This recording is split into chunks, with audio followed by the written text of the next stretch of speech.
Hola a todas, todos, ¿cómo están? Yo soy Laurel Miranda. Y yo soy Sonny Rangel y esto es Pride Pride News. News. A continuación, un recuento y un resumen del mes de marzo.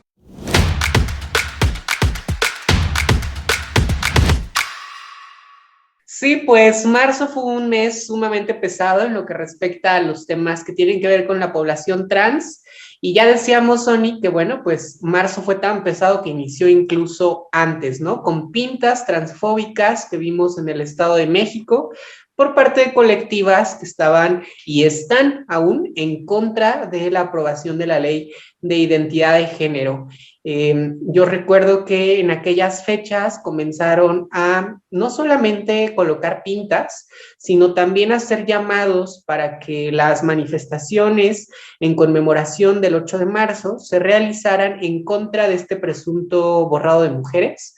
Que en realidad pues es una forma de llamarle a una lucha en contra de las leyes de identidad de género, es decir, en contra del reconocimiento de los derechos de las personas trans, ¿no? Entonces, de alguna manera ya se venía gestando un ambiente sumamente transfóbico, sumamente complicado de cara al 8 de marzo,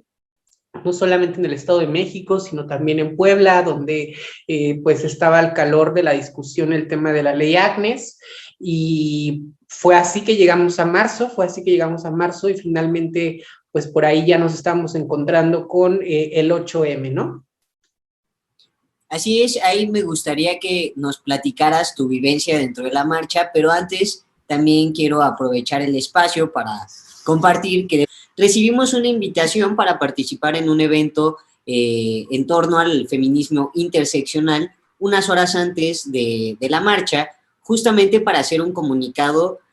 Al principio se había pensado enfocado en transmasculinidades, justamente porque este discurso transodiante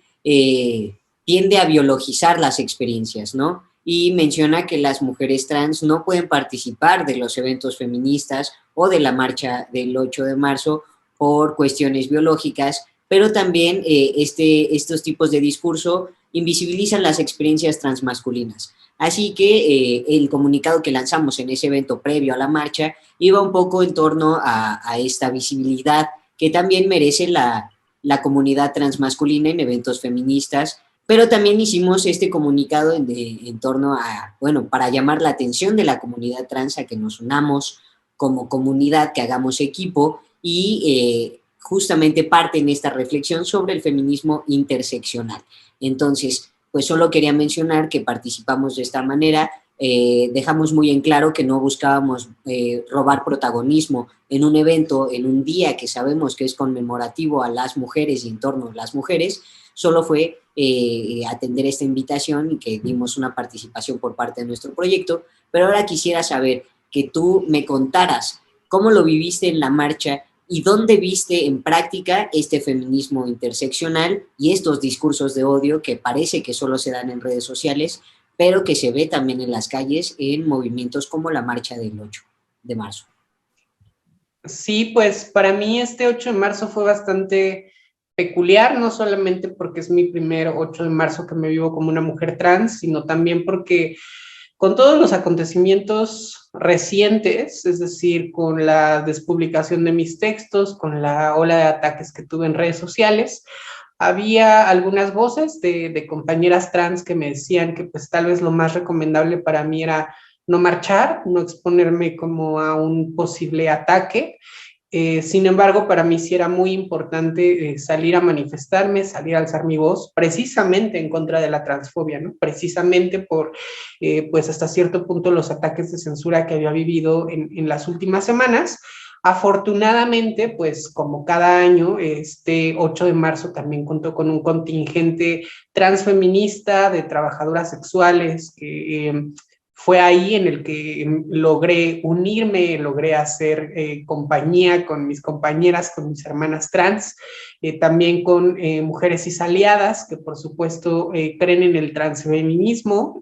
comparten esta lucha. Y ahí es en donde yo podría decir que he visto esta lucha de feminismo interseccional, ¿no? Porque claramente pues fuimos un contingente que en todo momento estuvo lanzando consignas en pro de los derechos de las personas trans, también en pro de los derechos de las trabajadoras sexuales, en contra del racismo, en contra del clasismo, ¿no? En contra de la violencia policial, en contra del Estado y su violencia que ejerce constantemente contra, pues, las identidades subalternas, por llamarlas de alguna manera. Y me parece también bastante peculiar la forma en la que se dio, por todo el contexto en el que estamos viviendo, que es el contexto de la pandemia, ¿no? Había muchas voces de personas que decían, no, pues este 8 de marzo no hay que salir a marchar porque pues la situación es delicada, en fin. Sin embargo, pues sí hubo muchas mujeres, entre ellas yo, que consideramos necesaria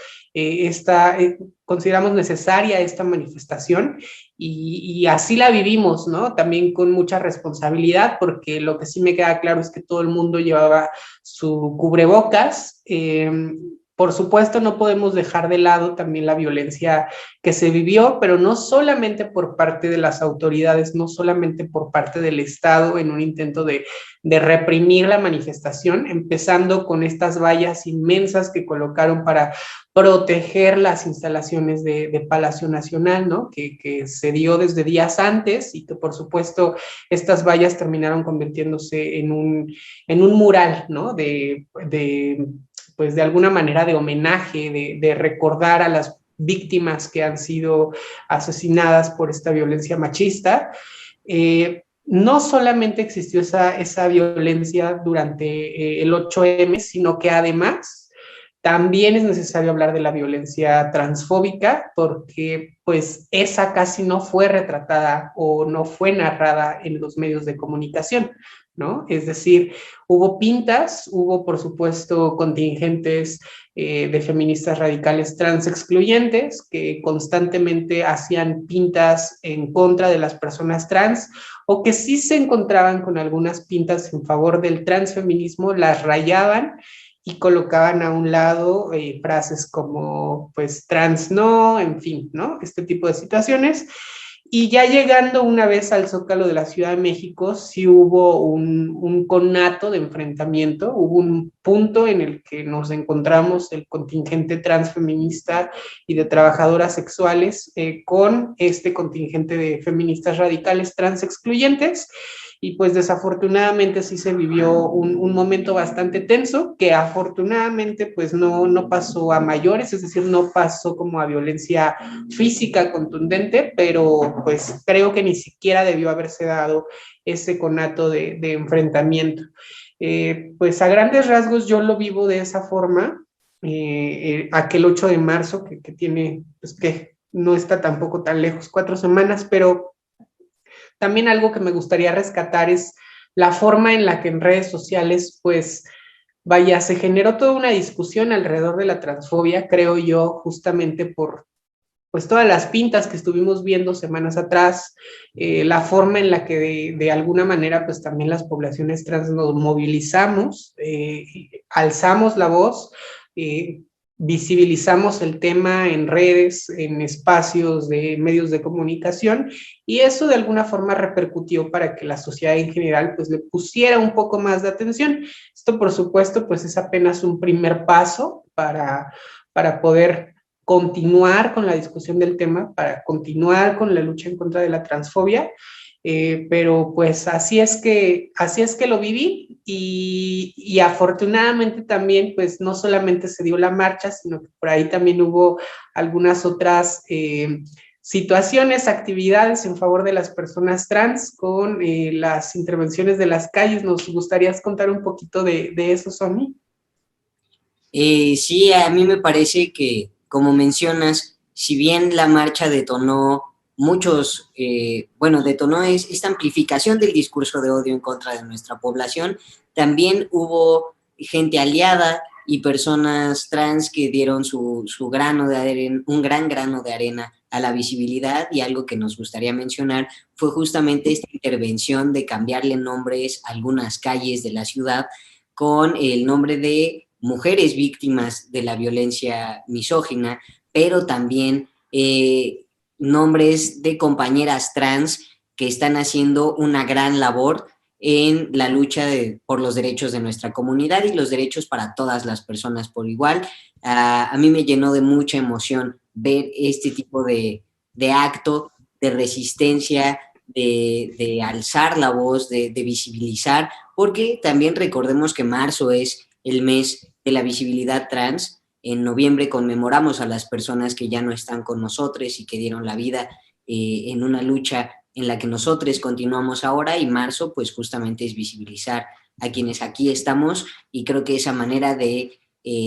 rendirles honor poniéndole su nombre a una calle me pareció fabuloso. Entonces, te agradezco que nos compartas tu vivencia en la marcha. Me gustaría que ahora hablemos, ¿cómo es que este evento político, social, de resistencia, de protesta, detonó muchas otras cosas en lo que vivimos en redes sociales? Y menciono específicamente en redes sociales porque, como estábamos diciendo, actualmente seguimos en la pandemia por el COVID-19 y muchas de nuestras dinámicas de resistencia, de activismo, de comunicaciones a través de las redes sociales, que tanto podemos ver la respuesta de la gente cis a nuestro alrededor, como podemos ver el trabajo de la gente trans que está moviéndose en distintos aspectos a favor de nuestros derechos, a favor de nuestra lucha. Entonces, me gustaría que me platiques un poco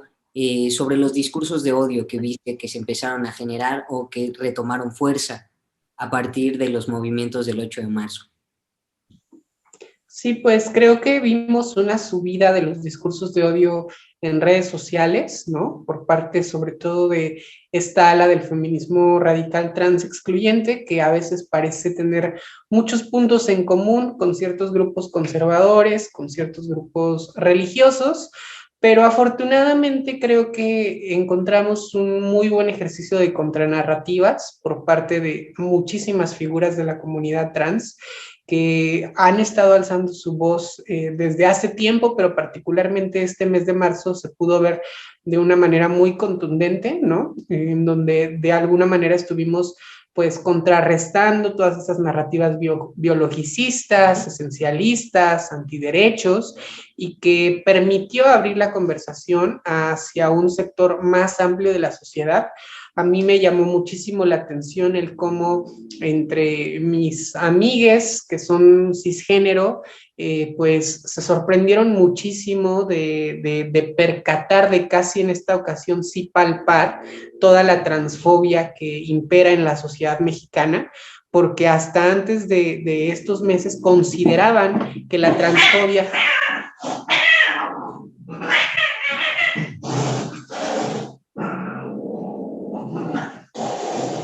Gatitos. Eso es lo que opinan tus gatites sobre la...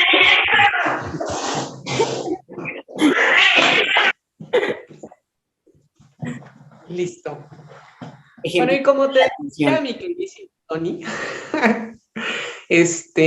me sorprendió muchísimo la reacción por parte de mis amigues cis, quienes me decían que pues consideraban que el fenómeno de la transfobia, la violencia de la transfobia, no estaba tan arraigada en la sociedad mexicana. Sin embargo, justo a partir de lo que ocurrió en todo el mes de marzo y por supuesto incluso desde febrero, pudieron notarlo mucho más, pudieron percatarse de la transfobia que hay presente no solamente entre los grupos conservadores y los grupos ya de por sí machistas, sino que también se ha incubado en ciertas colectivas feministas que aparentemente enarbolan un discurso en favor de la defensa de derechos humanos, de la igualdad de condiciones para todas las personas, pero que no es así, no es así, y yo rescato muchísimo eso que sucedió en este mes de marzo, porque de alguna manera pues nos permite darle visibilidad a este problema que pues es lo primordial para comenzar a trabajar, para comenzar a desmontarlo, y creo yo que tan se vio de esta forma, es decir, que tan se notó que se puso en evidencia la transfobia, que reaccionaron con mucha violencia, es decir, la reacción de violencia por parte de este tipo de colectivas se vio en la discusión, por supuesto, los ejercicios de censura, que no quiero volver como a puntualizarlos, pero los ejercicios de censura que realizaron. Y Y por ahí también algunas otras cuestiones, como un espacio que por ahí concedió el Instituto Electoral de Participación Ciudadana del Estado de Tabasco a un discurso antiderechos, a un discurso transfóbico, pero que afortunadamente sirvió para algo bueno, ¿no? Que me gustaría que tú nos dieras ahora el lado positivo de esa historia. Yo creo que siendo parte de la comunidad trans no siempre es sano para nosotros echarnos esas pláticas o realmente participar en esos debates donde sabemos que va a participar alguien que difunde un discurso muy violento, pero como dices, yo veo aquí una oportunidad que sé que otras personas trans comparten este punto de vista, que es que a partir de, de esta charla que se dio en el espacio que mencionas, hubo cierta censura, sí se buscó que no se le diera tanta repercusión al discurso de odio, a lo que varias colectivas reaccionaron con un comunicado en el que firman muchas colectivas y nos ponen los logotipos. Entonces, el lado positivo que yo veo de esto es que nosotros nos podemos dar cuenta de qué personas nos tenemos que cuidar, porque en ese comunicado ya nos pusieron muy en claro qué colectivas son antiderechos de la población trans. Entonces, esta es una recomendación de nuestro proyecto hacia las personas trans que nos están escuchando, que nos mantengamos informados y que tomemos herramientas de las cosas que nos están brindando incluso los grupos que están en contra de nuestros derechos, que este tipo de comunicados nos puede servir a nosotros también para aprender a identificar qué colectivas están trabajando en contra o están difundiendo discursos de odio para que tengamos cautela. Entonces, yo veo de estas situaciones esas oportunidades que podemos aprovechar. También,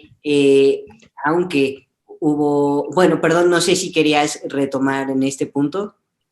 Sí, nada más si me permites, creo, vaya, en mi consideración no sé si podríamos llamarle que existió un poquitito parcial de censura en torno al ejercicio de esta discusión en el Instituto Electoral de Participación Ciudadana, porque más bien lo que a mí me parecería o a mí me gustaría verlo como un sano ejercicio de cuestionamiento hacia el por qué se está dando espacio a discursos que son abiertamente antiderechos, es decir, no se puede amparar la libertad de expresión,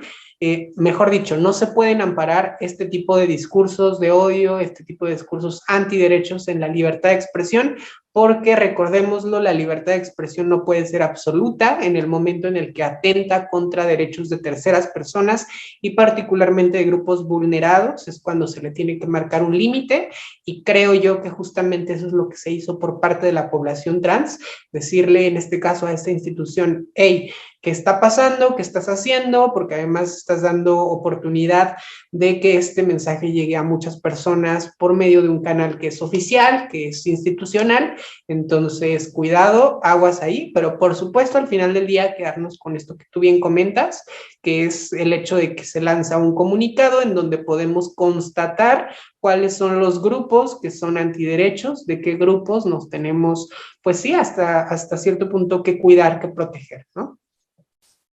Es justo lo que quería decir, pero no supe cómo. No, agradezco que lo puntualices de esa manera, porque es justo, es reconocer que no es censurar a la parte violenta, sino cuestionar por qué le estamos dando espacio a la parte violenta, ¿no? Te agradezco que lo hayas puntualizado de esa manera y yendo hacia esa parte de la libertad de expresión y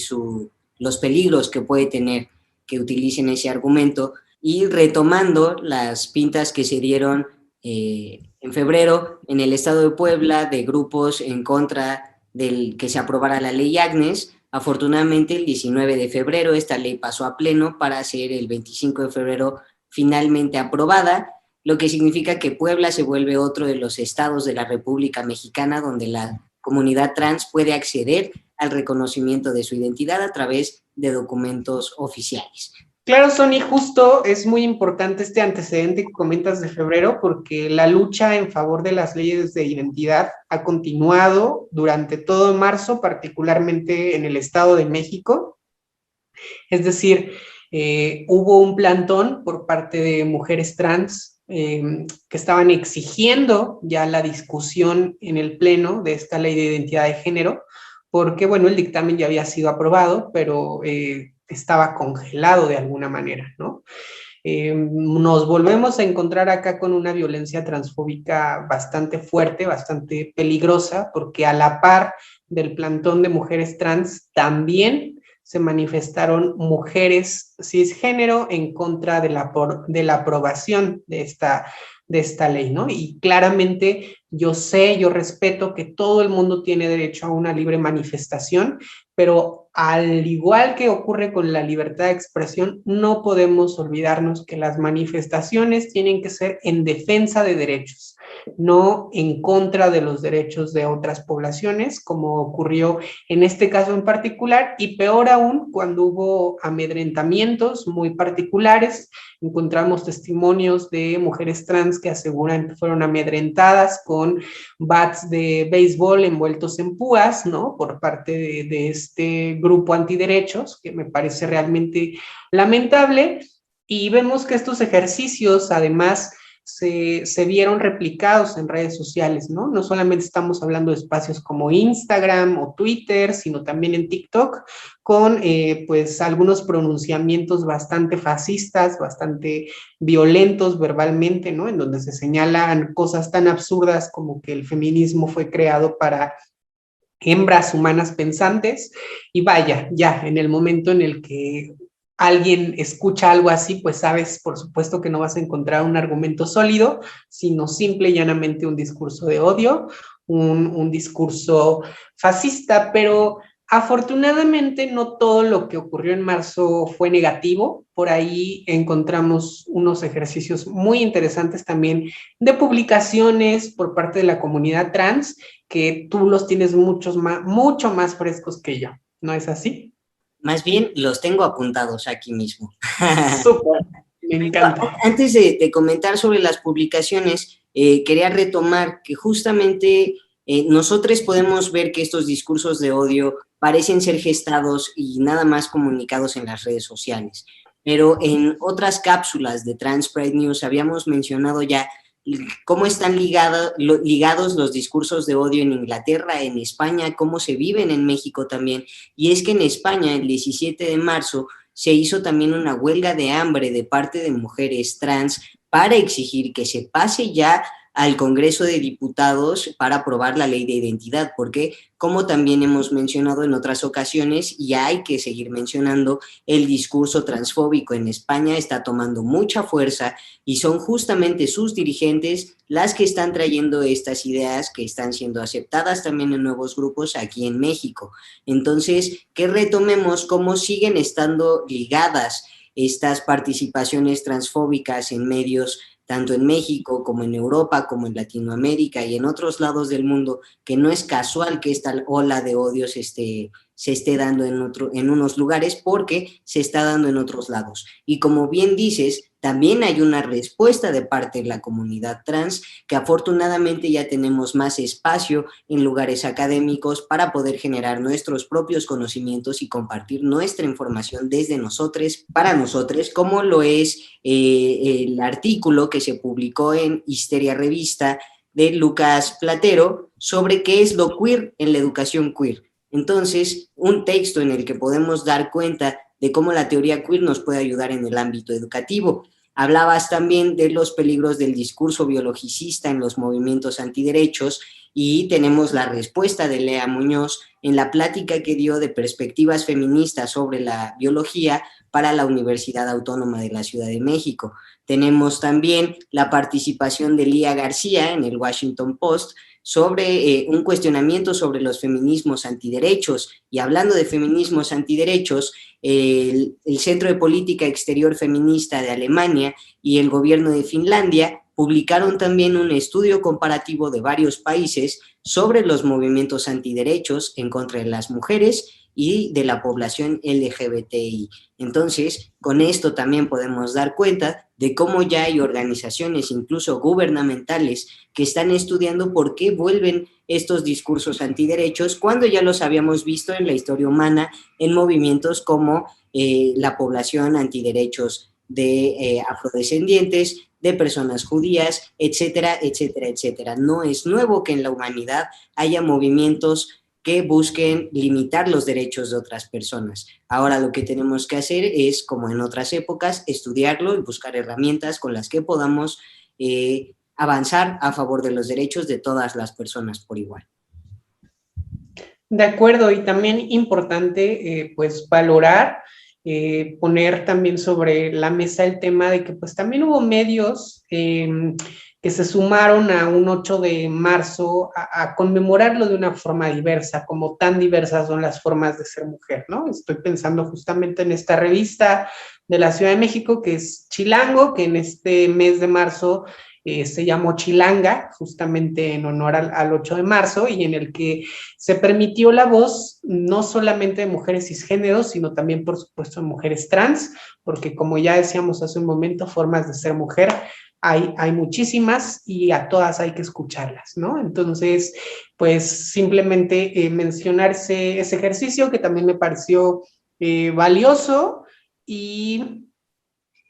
Tuvimos un ejercicio también visual de parte del grupo de Impulse en México, donde también se le dio visibilidad a muchas formas de ser mujer, ¿no? Y como estos ejemplos que acabamos de mencionar, hubo muchos otros medios de comunicación que dentro de sus publicaciones conmemorativas al Día de la Mujer le dieron visibilidad a compañeras trans, que me parece que también es digno de mencionar, ¿no? A nosotros en nuestra infancia no nos tocó ver representación trans como la que estamos viviendo hoy, y creo que a todas las personas trans que llegamos a ser visibles en medios es una responsabilidad usar esta visibilidad a favor de nuestra población y siempre pensando en un futuro y para las nuevas generaciones, qué queremos que vean de nosotros y cómo queremos normalizar nuestra existencia, ¿no? También sobre eso tenemos,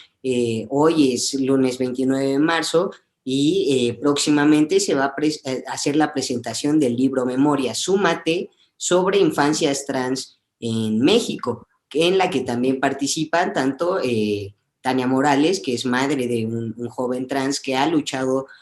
con nuestra población a favor de la ley de identidad, y también personas como Benjamín, como Shivón Guerrero, que van a presentar este libro que justamente también da un precedente de publicaciones que ya están abordando temas que nos hacía mucha falta haber tocado desde hace mucho, para normalizar y para abrir nuevas puertas a nuestra comunidad. Y está súper lindo esto que mencionas, porque de alguna manera es un inicio muy caótico de marzo con estas pintas transfóbicas, ¿no? Luego nos aproximamos a un 8M, que por supuesto es el día de la conmemoración del Día Internacional de la Mujer,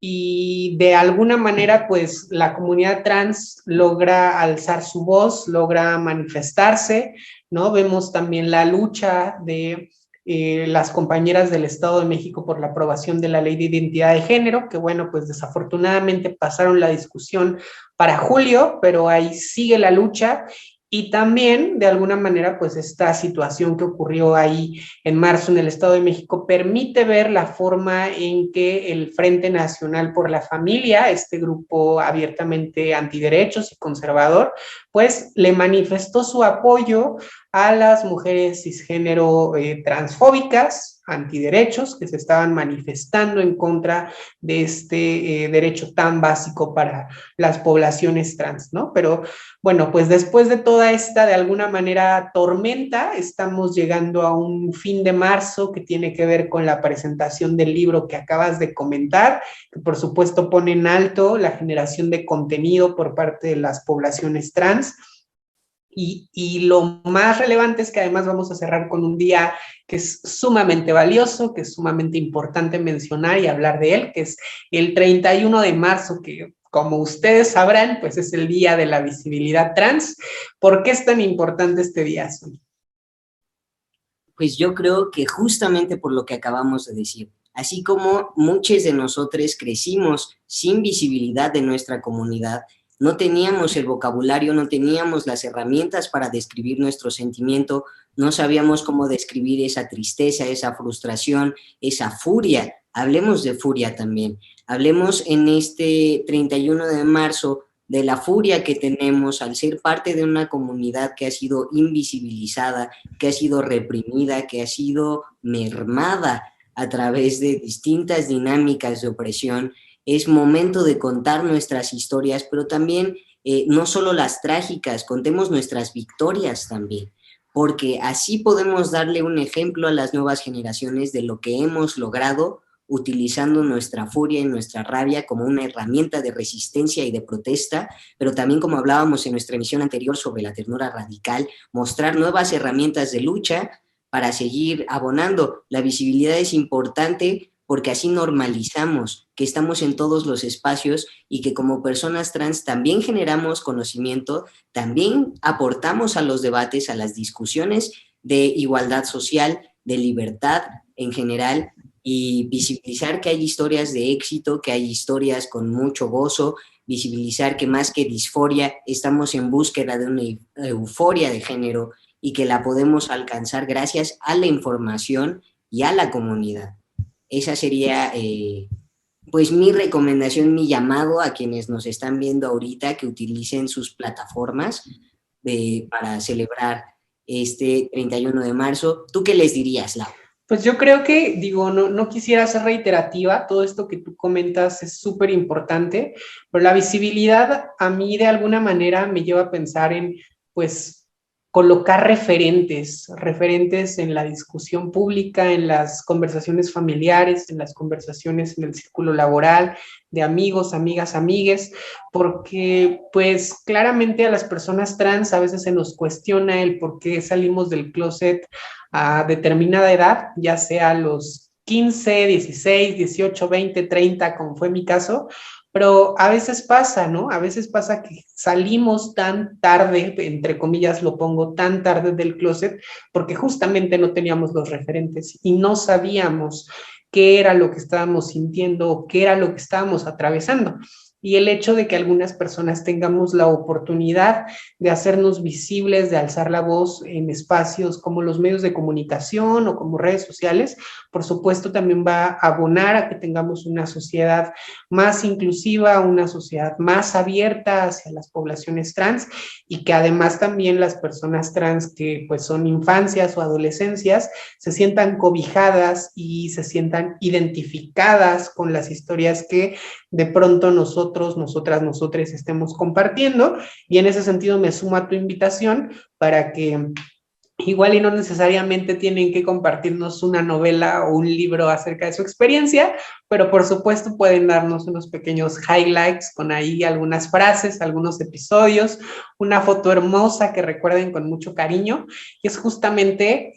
el permitirnos también darnos chance de disfrutar todo este proceso que ha sido nuestra transición, o que está siendo nuestra transición, como gusten verlo. Y nada, pues ahí está la invitación, la conmemoración de este día tan importante que nos beneficia a todos, a todas y a todos. Aquí me gustaría que mencionáramos también algo muy importante. Ahorita estamos hablando a un grupo muy específico, que es a las personas que tienen acceso a Internet.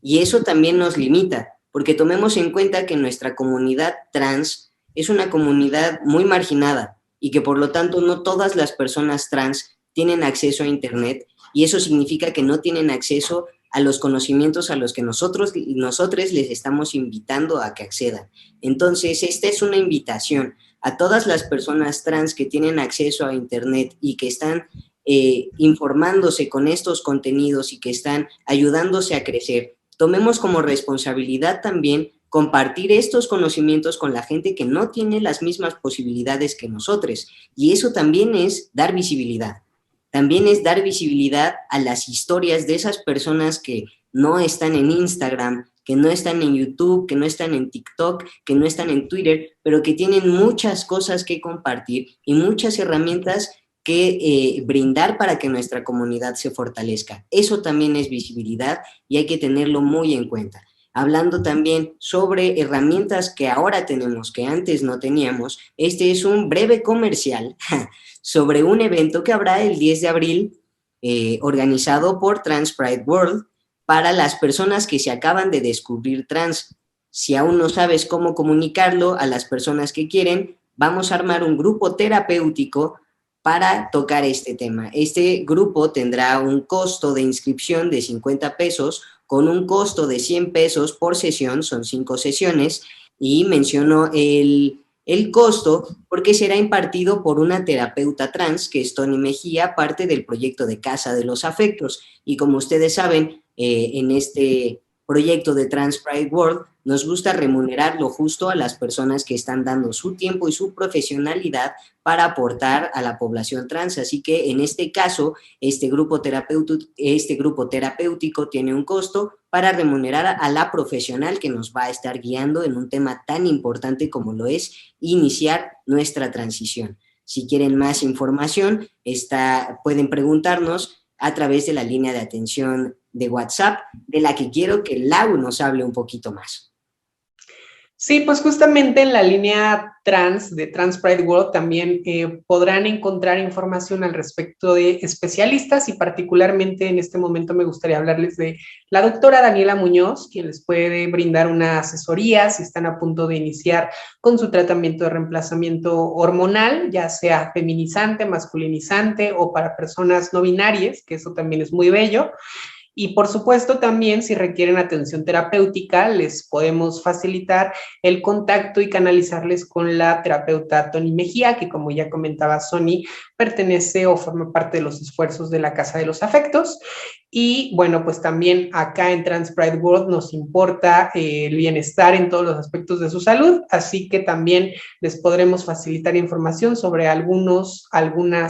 otros especialistas que ustedes necesiten. Entonces ya lo saben, les vamos a dejar el número de la línea para que se puedan comunicar con nosotros. Así que este fue nuestro recuento de marzo, un breve resumen con reflexiones sobre lo que vivió nuestra comunidad en este mes tan caótico aquí en México y también en algunas otras partes del mundo. No olviden comer frutas y verduras, y si están en tratamiento hormonal, no olviden ponerse su dosis a tiempo. A mí me toca hoy, así que no olvido, me la pones al ratito. Gracias. Sí. Pues ahí lo tienen, muy responsable nuestro queridísimo Sony. Me encanta compartir siempre con él estas charlas, estos espacios, y así como hicimos el recuento de marzo, pues ya les estaremos trayendo nuevas sorpresas en abril, así que permanezcan muy atentos, atentas y atentes a todos los canales de comunicación de Trans Pride World. No se olviden de darle like a este video, de suscribirse al canal, activar la campanita para que les lleguen todas las notificaciones, y por supuesto, si les gusta el material, recomendarlo con sus amigues, compartirlo en redes sociales. Y yo también me quiero sumar a que coman frutas y verduras. Les mandamos un caluroso abrazo. Hasta la próxima.